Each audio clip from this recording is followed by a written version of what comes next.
রাহাত কথাগুলো বলতে বলতে রাকিবের হাত টেনে টুনে জোরপূর্বক নিয়ে গেল নিজের সাথে। রাকিব তখনও মায়ার দিকে তাকিয়ে বলছে নিজের খেয়াল রাখতে। মায়া রাহাত চলে যাওয়ার দিকে তাকিয়ে মনে মনে কৃতজ্ঞতা প্রকাশ করলো। চাপা শ্বাস ছেড়ে কাঁধের ব্যাগটা আরো একটু টেনে ফুটপাত ছেড়ে কয়েক কদম এগিয়ে দাঁড়ালো থাই গ্লাসের দরজার সামনে। মায়া ঢোকা দেওয়ার আগেই ভেতর থেকে আসিফ দরজা খুলে 32 পাটি দাঁত দেখিয়ে হাসলো। মায়া আসিফের হাসি মুখখানার দিকে তাকিয়ে বলল, ভাইয়া, আপনাদের সাথে কথা ছিল। রেধা কি ভেতরে আছেন? জি আপু, আসুন। আসিফ দরজা ছেড়ে দাঁড়াতে মায়া পাশ কাটিয়ে ভিতরে ঢুকতে মুখোমুখি হলো হৃদের। তীক্ষ্ণ প্রখর রোদে দৃষ্টির সঙ্গে কেমন একঘেয়েমি কটমট চোখে তাকিয়ে মায়া দিকে। মায়া হৃদের শক্ত দৃষ্টিতে থতমত খেয়ে বসলো। ভাবলো অসময়ে চলে আসার সময় হৃদ রেগে গেছে, কিন্তু মায়ার কথা বলাটা জরুরি ভেবে নিজেকে সাহস দিল। কয়েক কদম হেঁটে হৃদের টেবিলের সামনে দাঁড়াতে দাঁড়াতে সালাম দিয়ে বলল, আসসালামু আলাইকুম ভাইয়া। হৃদ উত্তর করলো না, বরং দৃষ্টিতে আরো তীক্ষ্ণতা তেজ বাড়লো মায়ার। মুখটাও কেমন শক্ত চোয়ালে দেখালো হৃদের। মায়া বুঝলো হৃদ হুটহাট রেগে যাচ্ছে কেন। মায়া অনাকাঙ্ক্ষিত উপস্থিতিতে নাকি অন্য কোনো কারণ, হয়তো মায়ার অসময়ে উপস্থিতির জন্য বিরক্ত। দুপুরের দিকে তো হৃদ মায়াকে অপমান করেছিল, আর তাতে মায়া রেগে মেগে পাল্টা জবাব দিয়েছিল। আর হৃদ খানের সাহায্য চাইবে না বলে কড়া কথাও শুনিয়েছিল। এখন আবার মায়াকে হৃদ খানের দুয়ারে আসতে দেখে হয়তো মায়ার উপর রেগে যাচ্ছে। মায়া হৃদের রাগ শান্ত করতে চাই বলে হাঁসফাঁস করে মিনমিন গলায় বলল, আই এমন সরি ভাইয়া, আসলে আমার তখন আপনার সাথে ওইভাবে রেগে কথা বলা উচিত হয়নি।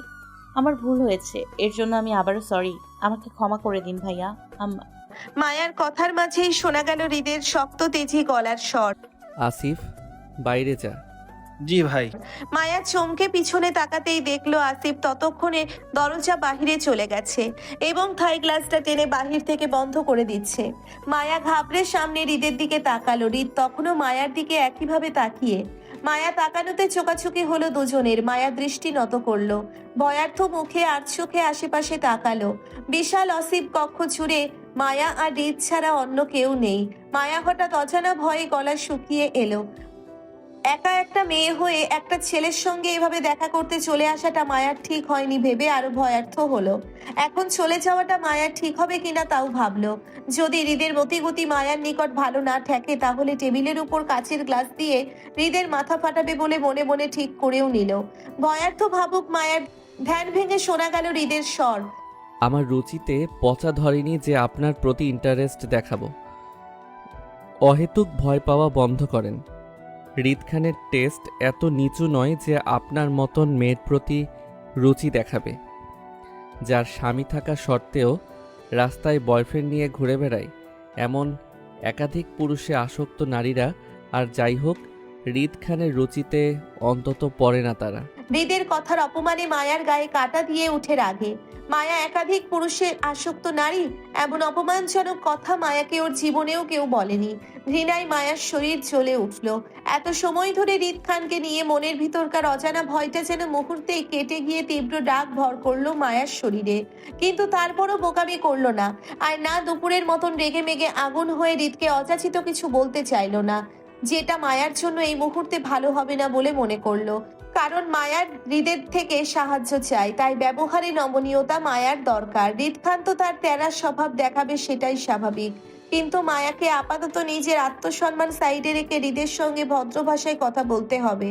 তবে একবার যদি মায়ার নিজের নিখোঁজ স্বামীর খোঁজ পেয়ে যায় হৃদ থেকে, তাহলে এ জীবনেও আর সে হৃদ খানের দ্বার সে দাঁড়াবে না। তখন হৃদ খান তার রাস্তায় আর মায়া ওর নিজের রাস্তায়। মায়া নিজে ডাক চেপে স্বাভাবিকভাবেই হৃদের শক্ত হয়ে থাকা মুখটার দিকে তাকিয়ে এগিয়ে এসে ধূপ করে হৃদের মুখোমুখি টেবিলের চেয়ারটা টেনে বসলো। কাঁধের ব্যাগটা টেবিলের উপর রাখতে রাখতে হৃদের কথার পৃষ্ঠে সৌজন্যে হাসি বজায় রেখে বলল, কি যে বলেন না নেতা সাহেব, আপনি হলেন একজন অসাধারণ টাকা পয়সাওয়ালা বড়লোক মানুষ, আর আমি হলাম অতি সাধারণ একজন দরিদ্র পরিবারের মেয়ে। আপনার রুচিতে আমাকে পড়লে হবে বলুন? আমার সাথে যে আমার লেভেলের কোনো মধ্যবিত্ত পরিবারের অতি সাধারণ কোনো যুবককে আমার ধরার হলে সেই টাইপেরই কাউকে ধরবো। তারপরেও আপনার ইন্টারেস্টে আসার মতন স্পর্ধা দেখাবো না। আচ্ছা যাই হোক, আপনাকে একটু জ্বালাতে চলে আসলাম। যদিও আমার উপস্থিতিতে আপনি বিরক্তি বোধ করছেন, তারপরেও এই মুহূর্তে আপনাকে ছাড়া আমি দ্বিতীয় কোনো অপশন খুঁজে পাচ্ছি না বলেই বাধ্য হয়ে চলে আসলাম। আসলে আপনার কাছে আমার গোপনীয়তার বিষয়টি ইতিমধ্যে প্রকাশ পেয়ে গেছে, যেটা আপনি ছাড়া আমার পরিবারের বড়রা আর কেউ জানে না। সেজন্য আপনাকে ছাড়া এই মুহূর্তে আমি দ্বিতীয় কোনো পথ দেখছি না যে আমাকে আমার নিখোঁজ স্বামী খোঁজ নিতে পারবে। আপনার তো অনেক ক্ষমতা, অনেক দাপট, আপনি চাইলেই আমার সমস্যাটি সহজেই সমাধান করে দিতে পারবেন। আসলে আমার এত তাড়ার কারণ হলো ওই যে তখন আপনি এই থাই গ্লাসটা দিয়ে রাস্তায় আমার সাথে একটা ছেলেকে দেখেছিলেন না, ওনার নাম রাকিব, আমার বয়ফ্রেন্ড। লোকটা আমাকে প্রচুর ভালোবাসে, বিয়েও করতে চায়, কিন্তু আমি করতে পারছি না। আসলে আমি আটকে আছি আমার অনাকাঙ্ক্ষিত বিয়েটার জন্য। স্বামীকে চিনি না, তাই তাকে ডিভোর্সটাও দিতে পারছি না। আর মেয়েদের তালাক না হলে যে দ্বিতীয় বিয়ে করা যায় না সেটা তো আপনি জানেনই ভাইয়া। তাই প্লিজ আমার দুপুরের কথাগুলো আপনি মনে রাখবেন না। ছোট বোন বা বেআইন হিসেবে মাফ করে দিয়ে আমাকে একটু সাহায্য করুন প্লিজ। আমার ওই লোকটাকে, মানে আমার যার সাথে বিয়ে হয়েছে, তাকে খুঁজে পাওয়া খুব দরকার। প্লিজ ভাইয়া, আপনি আমার প্রয়োজনটা বুঝে লোকটাকে খুঁজে দিন না।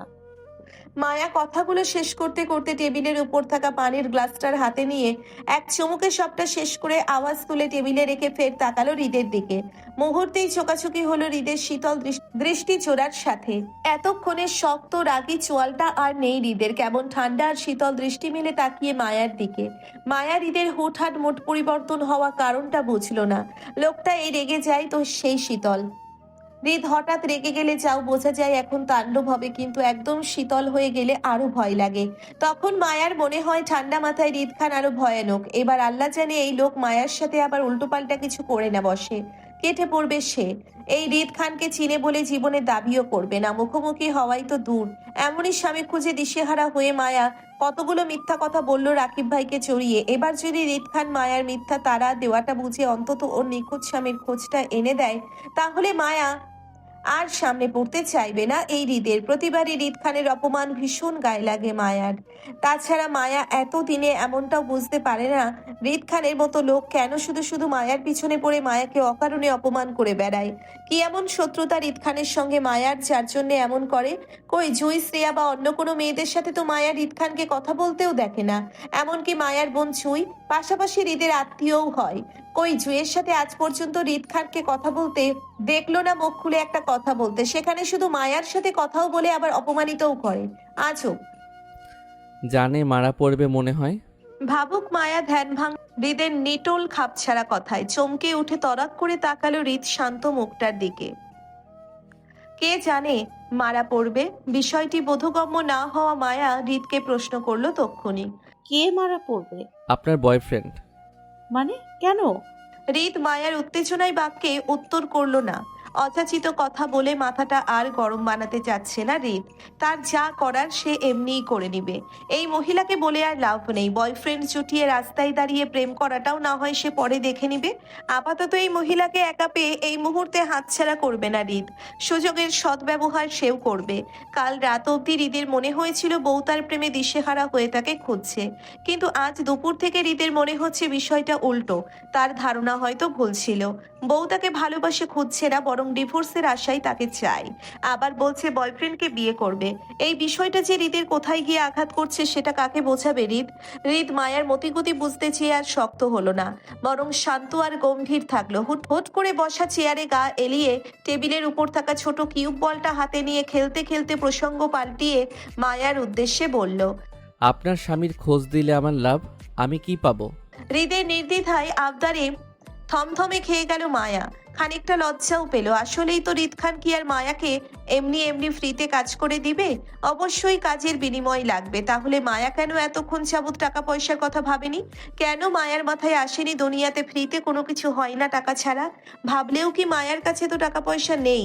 হৃদ যদি মায়াকে সাহায্য করতে চেয়ে মোটা অঙ্কের টাকা চায়, তাহলে মায়া কি করে দিবে? কিভাবে জোগাড় করবে এতগুলো টাকা? আমার কাছে তো এই মুহূর্তে টাকা নেই, তবে আপনি আমাকে বলুন কত টাকা দিতে হবে আপনাকে, আমি টাকা জোগাড় করে দিয়ে দিব দ্রুত। বাকি কাজ ফাঁকি। বাকি শব্দটা আমার ডিকশনারিতে নেই। যা দেওয়ার নগদে দিবেন, তারপর কাজ হবে। মায়া বেশ অসহায় বোধ করলো টাকা না থাকায়, সাথে বের অপমান হলো। কত টাকা চাই হৃদের সেটাও মায়া বুঝতে পারছে না। তবে হৃদের মতিগতি বলছে সে অনেক টাকা চাইবে মায়ার কাছ থেকে। মায়া এত টাকা জোগাড় করবে কোথা থেকে? কত চাই আপনার? আমার তো অনেক কিছুই চাই, আপনি কত দিতে পারবেন সেটা বলেন। আপনি বলুন। 2 লাখ। মায়া চমকে চোখ বড় বড় করে হৃদের দিকে তাকায়। এত টাকা মায়াকে বিক্রি করলেও পাওয়া যাবে না। সামান্য একটা লোকের তথ্য জন্য 2 লাখ টাকা চাইছে এই লোক। আল্লাহ! মায়া এতক্ষণ বুঝতে পারছে এসব নেতা ফেতারা শুধু মায়ার মতন অসহায় মানুষের দুর্বলতার সুযোগ নিয়ে টাকা উসুল করে টাকার পাহাড় বানাচ্ছে, আর কিছু না। সামান্য একটা মানুষের তথ্যর জন্য কেউ এত টাকা চায়? এত টাকা আমাকে বিক্রি করলেও পাওয়া যাবে না। আমি কিনবো, আপনি হবেন বিক্রি আমার কাছে? হৃদের আপত্তিকর কথায় মায়া থমথমে খেয়ে বসে। হৃদের তীক্ষ্ণ দৃষ্টি এড়াতে হাঁসফাঁস করে মায়া ফের আপত্তি জানিয়ে মিনমিনিয়ে বলল, আমার কাছে এত টাকা নেই, আপনি কমিয়ে বলুন। কমানো যাবে না, 2 লাখই লাগবে আমার। তবে আপনাকে একটা পরামর্শ দেই, 2টা কিডনি দিয়ে কি করবেন? স্বামীর জন্য একটা কিডনি আমাকে দিয়ে দেন, আমি সেটা বিক্রি করে দেই। আমার 2 লাখ টাকাও আসবে, সাথে আপনি আপনার নিখোঁজ স্বামীর তথ্য পেয়ে যাবেন। কি বিক্রি করবেন স্বামীর জন্য নিজের একটা কিডনি? হৃদের কথায় ভাবুক হলো মায়া। কথাগুলো বেশ যুক্তিসঙ্গত মনে হলো মায়ার কাছে। মায়া আসলেই 2টা কিডনি দিয়ে কি করবে? একটা কিডনি বিক্রি করে দিলেই তো সমস্যা সমাধান হয়ে যায়। তাছাড়া একটা কিডনি দিয়েও তো মানুষ স্বাভাবিকভাবে চলতে পারে, সেক্ষেত্রে মায়াও বাঁচবে। কিন্তু কথা হলো একটা কিডনি দিয়ে মানুষ বাঁচে কতদিন, সেটাও তো মায়া জানে না। মায়ার আগে সেটা জানতে হবে, তারপর বাকি সবকিছু। মায়া বেশ ভাবুক হয়ে প্রশ্ন করলো হৃদকে, আচ্ছা, একটা কিডনি দিয়ে মানুষ বাঁচে কতদিন? মায়াকে নিজের কথা জালে ফাঁসাতে পেয়ে হৃদ বাঁকা হাসলো। তীক্ষ্ণ চোখ ঘুরালো মায়ার ভাবুক চেহারার দিকে। দীর্ঘ সময় নিয়ে হাতের মুঠোয় চেপে রাখা কিউব বলটা এবার টেবিলে রাখলো, আর তাতে ছোট্ট শব্দ হলো। কিউবটা টেবিলের উপর রাউন্ড তুলে হৃদ মায়াকে বলল, এই ধরেন অর্ধাঅর্ধি বছর বাঁচবেন। যেখানে 60 বছর বাঁচতেন সেখানে এক কিডনি দিয়ে 30 বছর বাঁচবেন। তবে 30 বছরও কিন্তু কম না, হ্যাঁ, অনেক দিন কিন্তু। তাই স্বামীর জন্য একটা কিডনি বিক্রি করাই যায়, কি বলেন? হৃদের কথায় তৎক্ষণাৎ মত বদলালো মায়ার। আপত্তি করে বলল, তাহলে কিডনি দেওয়া যাবে না, কিডনি প্ল্যানিং ক্যান্সেল, অন্য কিছু বলেন। থাক। কেন মত বদল করলেন নাকি? এখন আর স্বামী লাগবে না? স্বামীকে অবশ্যই চাই, তবে নিজের জীবনের বিনিময়ে নয়। আমার সংসারে পরনারী চাই না। দেখা গেল তাকে খুঁজতে গিয়ে একটা কিডনি আমার চলে গেল, বাকি এক কিডনি নিয়ে স্বামীর সাথে 30 বছর সংসার করার পর আমি মারা গেলে সে বাকি 30 বছর পার করার জন্য ধেই ধেই করে আরেকটা বিয়ে করে নেবে। আমি যে তার জন্য জীবন দিলাম সেটা দেখবে না। সব পুরুষ মানুষ একই হয়, এদের বুড়ো বয়সেও পুরার ডাক দেয়। তার জন্য স্বামীদের বিশ্বাস করতে নেই, আমিও করব না। সেজন্য অল্পতে আমাকে মরলে চলবে না। আমি মরলে আমার জায়গায় তার জীবনের ঠিক আরেকজনের জায়গায় হবে। আমি যে তাকে খুঁজতে গিয়ে নিজের আয়ু কমালাম সেটা আর সে দেখবে না, বরং সে দেখবে তার নতুন বউ, এবং আমাকে ভুলে দিব্যি সে সুখে সংসার করবে। আর সমাজ দেখানো অজুহাত দেবে আমাদের ইসলামের শরীয়তে 4টা বিয়ের বিধান আছে বলে। সেজন্য তার বউ নেই বলে সে আরেকটা বিয়ে করছে। আমি জীবিত থাকা অবস্থায় দ্বিতীয় বিয়ে করেনি এমনটা বলে আলগা পীড়িত দেখাতে পারে। এই জন্য কিডনির প্ল্যানিং ক্যান্সেল। এর চেয়ে ভালো আমি বরং 2 কিডনি নিয়ে জীবিত থেকে স্বামীর উপর নজর রাখি। মরে গেলে তো সব শেষ। মায়া লম্বা চওড়া কথা হৃদ হতভম্ব হয়ে গেল। সে কখনো ভাবেনি মায়া এতটা গভীরে ভাবে। দুজনের পরিচয় এখনো হয়নি, অথচ না দেখেই হৃদকে সন্দেহের তালিকায় ফেলে দিল তার বউ। তাছাড়া এই মেয়ের কথাই স্পষ্ট, সে স্বামীর সংসার করতে চায়। হৃদ বাঁচিয়ে দেখবে একটু। সংসার করতে চাও? অন্যমনস্ক হওয়া হৃদের কথা প্রথমবারের বুঝল না মায়া। জি। সংসার করতে চান স্বামীর সাথে? মায়া হাঁসফাঁস করে দৃষ্টি করলো হৃদের দিকে। হৃদ মায়ার দিকে তীক্ষ্ণ দৃষ্টিতে তাকিয়ে থেকে বুঝলো মায়া হৃদকে উত্তরটা দিতে সংকোচ বোধ করছে। সেজন্য হৃদ মায়াকে উভয় দিয়ে বলল, নির্ভয় বলেন, আমি কাউকে বলবো না। মায়া ছোট সম্মতিতে হৃদের ভেতর কাঁপলো। সেই কম্পন শক্তপোক্ত হাতেও দেখা গেল। যার তোপে হাতের মুঠোয় থাকা বলটা বেখেয়ালি ছুটে ফ্লোরে পড়লো শব্দ করে। হঠাৎ শব্দে কেঁপে উঠল মায়া। বলটা ঘোরাতে ঘোরাতে কক্ষে একপাশে গিয়ে ঠেকল। মায়া সেদিকে এক পলক তাকিয়ে হৃদের দিকে তাকাতে চোখাচোখি হলো হৃদের ঘোলাটে অদ্ভুত দৃষ্টির সাথে। মায়ার শরীর কাটা দিল হৃদের অদ্ভুত দৃষ্টিতে চোখাচোখি হতে। মায়া দৃষ্টি নত করলো। হৃদ সেইভাবে জিজ্ঞাসা করলো, আপনি যে বললেন আপনার স্বামী পূর্ব বিবাহিত? উনি মিথ্যা বলেছেন আমায়, ওনার কোনো বউ নেই। কি করে বুঝলেন? আমার বিশ্বাস সে বিবাহিত না। আপনার বিশ্বাস মিথ্যাও তো হতে পারে। হবে না। এতটা কনফিডেন্স? না, আত্মবিশ্বাস। যদি লোকটা খারাপ হয় তো? খারাপ হবে ভেবেই গ্রহণ করেছি তাকে। হৃদ আর কিছু বলতে পারল না। তার বুক কাঁপছে, প্রচন্ড কাঁপছে। হয়তো না চাইতেও অনেক কিছু জেনে গেছে তাই। মায়া উপর অনেকক্ষণ দৃষ্টি মেলে চেয়ে থাকলো একইভাবে। তারপর হুট করে বলল, আপনার জায়গায় আপনার স্বামীর একটা কিডনি দিয়ে ডিল ডান করি, কি বলেন? তাকে খুঁজে পেলে তার একটা কিডনি না হয় আমি রেখে দিব, এবং সে 30 বছর পর মারা গেলে তখন না হয় আপনি আমাকে বিয়ে করে নিলেন, কি বলেন? এতক্ষণ যাবৎ হৃদের সহজ ভাষায় মায়াও নরম হয়েছিল, কিন্তু হঠাৎ হৃদকে আগের ভঙ্গিতে ফিরতে দেখে মায়া হতাশ হয়, সেই সাথে বিরক্ত। আশ্চর্য, মায়ার স্বামী বললে এই লোককে কেন বিয়ে করতে হবে? এই লোক আসলো কোথা থেকে আবার? আপনাকে কেন বিয়ে করব? তো কি করবেন? পরকিয়া চালাবেন আমার সাথে? বাজে কথা কেন বলছেন? পরকীয়া কেন করব? আপনার স্বামীর প্রতি দরদ দেখে আমার আপনার প্রতি একটু একটু ইন্টারেস্ট জাগছে। আপনাকে বিয়ে করা তো সম্ভব না, তবে পরকীয়া চালাতে সমস্যা নেই। ঘরে আপনার জামাই থাকবে, সেই ঘরে আমারও বউ থাকবে। রাতে জামাইকে সময় দিবেন আর দিনে আমাকে। পরকীয়া সম্পর্কগুলো তো এমনই হয় নাকি? তারপর আপনার স্বামী যখন মারা যাবে তখন একেবারে না হয় আমাকে বিয়ে করে নিলেন, কি করবেন বিয়ে আমাকে? অসম্ভব। মায়ার নাক মুখ ছিটকে বলা কথাটাতে হৃদ হাসলো। মায়াকে উদ্দেশ্য করে ফুরফুরে মেজাজে বলল, কি জানি অসম্ভব কিনা, তবে আমার কেন জানি মনে হচ্ছে আপনার ইজ্জত আমার ইজ্জত, আমার ইজ্জত আপনার ইজ্জত টাইপ সম্পর্ক আছে। তাই আমাকে বেশি ভাই ভাই না ডেকে পরকীয়ার স্বামীও ডাকতে পারেন, আমি মাইন্ড করব না। হৃদের অসভ্য কথায় মায়া আর বসে থাকতে পারল না।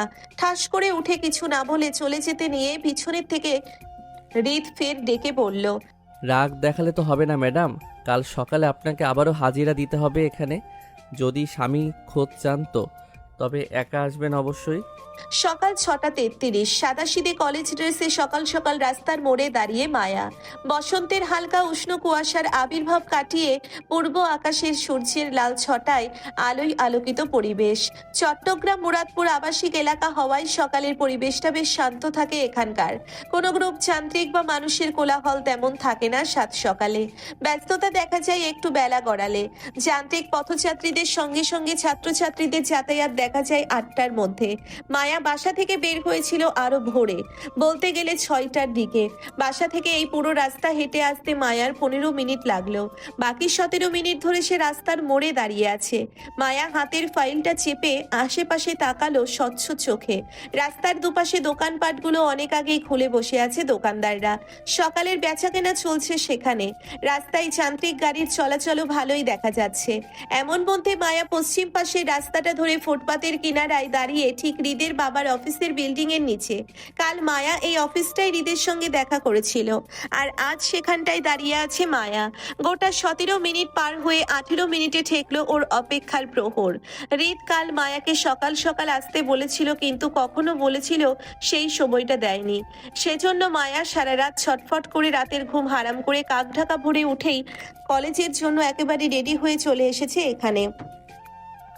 হৃদের সঙ্গে কথাবার্তা শেষ করে আবার সোজা কলেজে চলে যাবে এমনটা মন স্থির করা। আজ মায়ার শেষ পরীক্ষা। প্রযুক্তি পরীক্ষাটা দিলেই এই যাত্রায় শেষ হবে। বিগত 2 দিন ধরে মায়ার পরীক্ষাগুলো খারাপ যাচ্ছে, নিখোঁজ স্বামীর চিন্তায়। আজ স্বামীর খোঁজটা নিয়েই পরীক্ষাটা ভালো দিবে মায়া। এত চিন্তার মাঝে মায়া জুঁইকে ঘুমন্ত অবস্থায় রেখেই বেরিয়েছে বাসা থেকে। আরিফও ঘুমিয়েছিল, দুজনের কাউকেই বলে আসেনি মায়া। এখন মায়াকে ওরা সকাল সকাল খুঁজলে কি হবে কি জানি। মায়া খোঁজে না পেলে নিশ্চয়ই টেনশন করবে, কিন্তু মায়া কাউকে বলে আসতে পারেনি। যদি বলে বের হতো চাইতো, তাহলে জুই 1000টা প্রশ্ন করতো মায়াকে, যার একটা উত্তরও আপাতত মায়ার কাছে নেই। আবার জুইয়ের সামনে মিথ্যা বলেও মায়া পার পায় না।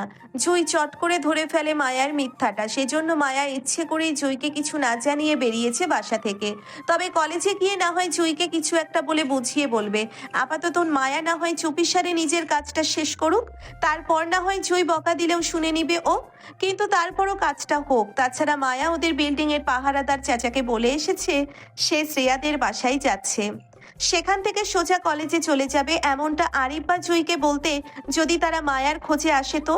মায়া মনে খানিকটা ভয় কাজ করলো নিজের দুঃসাহসিকতা নিয়ে। আশেপাশে জড়তায় মিইয়ে আবারও তাকালো। রাস্তার পথচারী অনেকেই মায়ার দিকে তাকাচ্ছে। হয়তো মায়া এই অসময়ে কলেজ ড্রেসে রাস্তায় দাঁড়িয়ে থাকার জন্য পথযাত্রীদের দৃষ্টির ভিড়ে সে। মায়া হাঁসফাঁস করলো, চোখ ঘুরিয়ে আশেপাশে পরিচিত কাউকে দেখতে পায় কিনা তাই খুঁজলো। যার কাছ থেকে রিত বা আসিফের খোঁজ করবে এমন কাউকে খুঁজলো। মায়া মনে হলো সে বোকামি করে ফেলেছে ভিতরকার অস্থিরতা চেপে রাখতে না পেরে এত সকাল সকাল চলে আসাতে। মায়া ভাবলো সে কি করবে, চলে যাবে নাকি আরো কতক্ষণ দাঁড়িয়ে থাকবে? চলে গেলে তো আর বের হতে পারবে না, একেবারে কলেজের টাইম ছাড়া। তখন তো জুই আরিফ ওরা দুজন মায়ার পাশে থাকবে, তখন আর রিত খানের সঙ্গে মায়ার আলাদা দেখা হবে না, আর না ওর নিখোঁজ স্বামীর তথ্য নিতে পারবে। মায়া ভাবলো আপাতত যাই হোক না কেন সে দাঁড়িয়েই থাকবে, যাবে না কোথাও। এবার মায়াকে যত বাজে দেখাই তো দেখাক, অন্তত আসিফের সঙ্গে দেখা না করে যাবে না ও। মায়ার অযাচিত সময় আরো 5 মিনিট কাটলো দাঁড়িয়ে থেকে। তারপর হুট করেই একই বিল্ডিং থেকে তাড়াহুড়ো করে নামলো আসিফ। ফর্মাল গেট আপে সে, কানে ফোন চেপে হয়তো জরুরি আলাপ সারছে সে। তবে সিঁড়ি গোড়ায় আসতেই পাহারাদার একজন লোক বিল্ডিং এর গেট টেনে ধরতেই আসিফকে বের হতে দেখলো মায়া। মূলত গেটের শব্দে পিছনে ঘুরেছিল মায়া, যার জন্য আসিফের দৃষ্টি পড়লো এদিকটায়। সকাল সকাল মায়াকে বিল্ডিং এর নিচে দাঁড়িয়ে থাকতে দেখে আসিফ দ্রুত কল কেটে এগোলো সেদিকে। কয়েক কদমের দূরত্ব ঘুচিয়ে মায়াকে ডেকে বলল, আরে ভাবি, আপনি এখানে কি করছেন, তাও এত সকালে? আসিফকে দেখে মায়া চোখ মুখ উজ্জ্বল হলো খুশিতে, কিন্তু আসিফের মুখে ভাবি ডাক শুনলো এমনটা মনে হলো মায়ার। প্রথমে অন্যমনস্ক হওয়ায় মায়া ভাবি শব্দটা তেমন লক্ষ্য হয়নি, আবার হয়তো করেছে, কিন্তু আসিফের মতন একজন লোক মায়াকে হুটহাট অবুঝের মতন ভাবি ডাকবে এমনটা শোভা পায় না তাকে। আসিফ লোকটা ভালো, তাই মায়ার মনে হলো সে অযাচিত ভুল ডাক শুনেছে হয়তো। কিন্তু তারপরও মায়ার নিজের মনের সংশয় কাটাতে আসিফের করা প্রশ্নের উত্তরে সুন্দর হেসে শুধালো, আপনাদের কাছেই এসেছিলাম ভাইয়া। কাল রিত ভাইয়া বলেছিল ওনার সাথে সকালে দেখা করতে, সেজন্য আসলাম। আপনি তাড়াহুড়ো করে কোথায় যাচ্ছেন ভাইয়া, কোনো কাজে? ততক্ষণে আসিফ আবার সম্মুখে এসে দাঁড়ালো, ব্যস্ত গলায় বলল, জি আপু, আমি আপনাদের কাজেই বাইরে যাচ্ছিলাম। ভালোই হলো আপনি চলে এসেছেন। রিত ভাইকে আপনি 3 তলায় পাবেন। আপনি সিঁড়ি ধরে সোজা 3 তলায় চলে যান। এই বিল্ডিংটা ভাইদের, আপনি বরং উপরে যান। ব্যস্ত ভঙ্গিতে পেছনে ঘুরে আসিফ ততক্ষণে গেটের পাহারাদারকে ডেকে উঁচু গলায় মায়াকে সিঁড়ির পথে এগিয়ে দেওয়ার জন্য আদেশ করলো। মায়ার দিকে ঘুরে মুখোমুখি হয়ে আসিফ বলল, আপনি যান আপু, দারোয়ান চাচা এগিয়ে দিবে। মায়া একটু আমতা আমতা করে নিজের মনের অযাচিত প্রশ্নটা করেই ফেললো আসিফকে। আসলে ভাইয়া, আপনি কি আমায় একটু আগে ভাবি ডেকেছেন? মায়ার কথার আমতা আমতা করে বোকা হাসলো আসিফ। তখন তাড়াহুড়ো কি বলতে কি বলে ফেলেছিল লক্ষ্য করেনি আসিফ। মায়ার এখন প্রশ্ন করাতে টনক নড়ল, কিন্তু সেটা মুখে প্রকাশ না করে বরং অস্বীকার করলো মায়ার কথার। না আপু, আপনি হয়তো ভুল শুনেছেন। আসিফের কথায় মায়া খানিকটা লজ্জায় পড়ল। ওর অযাচিত প্রশ্নটা এইভাবে করা ঠিক হয়নি, সেই জন্য সরি বলল আসিফকে। সরি ভাইয়া, আসলে আমার... মায়ার কথা শেষ করতে দিল না আসিফ, এর মাঝেই কথা কেটে অধৈর্য গলায় বলল আসিফ, ইটস ওকে আপু, আমি কিছু মনে করিনি, আপনি উপরে যান। কথাটা বলে আসিফ আর দাঁড়ালো না মায়ার সামনে, পেছন ঘুরে উল্টে পথে চললো তাড়াহুড়ো করে। বলা যায় না বেফাস ভাবে আবারও না ভাবি ডেকে ফেললে মায়াকে। তখন রিত ভাই ওকে আসতো রাখবে না। মায়া বেশ কয়েকবার আসিফের পিছনে ডাকলো, কিন্তু সে শুনলো না, বরং দ্রুত পা চালিয়ে বিল্ডিং এর অপর পাশের থাকা গ্যারেজের দিকে গেল। আপাতত গাড়ি নিয়ে রিতের বলা কাজগুলো দ্রুত সারতে হবে, নয়তো দেরি হলে রিত ভাই আরো ক্ষেপে যাবে। তাছাড়া মায়াও চলে এসেছে ততক্ষণে। এবার যদি আসিফ কাজগুলো করতে দেরি করে তাহলে অবশ্যই শনি নাচবে ওর কপালে। মায়া হতাশায় আসিফের চলে যাওয়ার দিকে তাকিয়ে ঘাড় ঘুরালো বিল্ডিং এর দিকে। পুরো মাথা উঁচু করে দেখলো নাক উঁচু বিল্ডিংটা।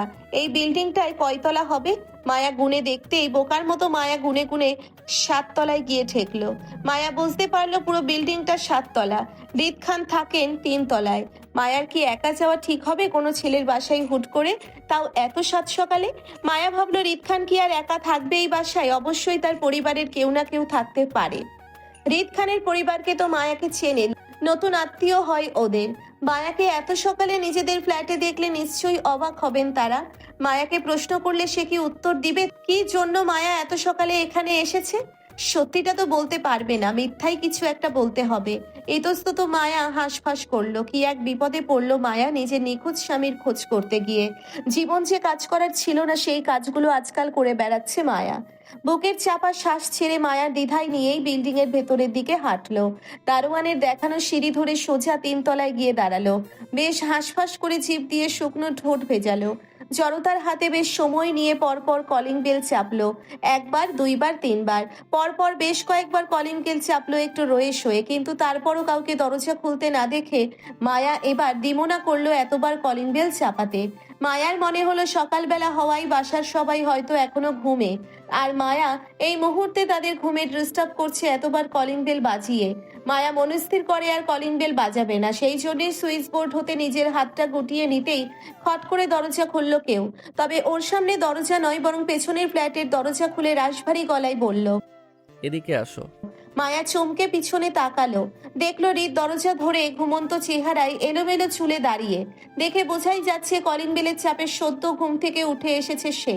মায়াকে এই মুহূর্তে দেখে হৃদ অবাক হয়েছে কিনা তার চেহারা দেখে মায়া ঠাউর করতে পারলো না। তাকে স্বাভাবিক মনে হলো মায়ার, তবে মায়া বেশ চমকিত হৃদের এলোমেলো চুল আর ঘুম চড়ানো চেহারায়। মায়ার মনে হয় এই প্রথম সে হৃদ খানকে দেখলো। সে গোছালো নয়, পরিপাটিও নয়, বরং এলোমেলো এক সুন্দর পুরুষকে দেখলো, যে দেখতে শুধু আকর্ষণীয় নয় বরং বিপজ্জনক মোহিত। মায়া বিবাহিত না হলে বা স্বামীর জন্য মায়ার মনটা না কাঁদলে এতক্ষণে নিশ্চয়ই হৃদ খানের এই রূপে গলে পড়তো সে। তবে মায়া মানতে বাধ্য লোকটা আসলেই মাত্রাতিরিক্ত সুন্দর আর নজর কাড়া সুদর্শন। হৃদ মায়াকে ড্যাব ড্যাব করে নিজের দিকে তাকিয়ে থাকতে দেখে সে দরজা ধরেই হালকা কপাল কুঁচকায়। মায়ার অপলক দৃষ্টি ওর মনোভাব বুঝতে দেরি হলো না হৃদের। স্বাভাবিকের ন্যায় হৃদ দরজা ছেড়ে ভেতরের দিকে যেতে যেতে মায়ার উদ্দেশ্যে বলল। ভিতর থেকে দরজাটা লক করে দাও। হৃদ চলে যেতেই মায়ার টনক নড়ল। মনে মনে নিজেকে ধিক্কার দিল হৃদকে বেহায়া নজরে দেখায়। ছি, জীবনে সুন্দর ছেলে দেখেনি মায়া, এইভাবে কারো দিকে তাকিয়ে থাকতে হয়? লোকটা নিশ্চয়ই মায়াকে খারাপ ভাবছে।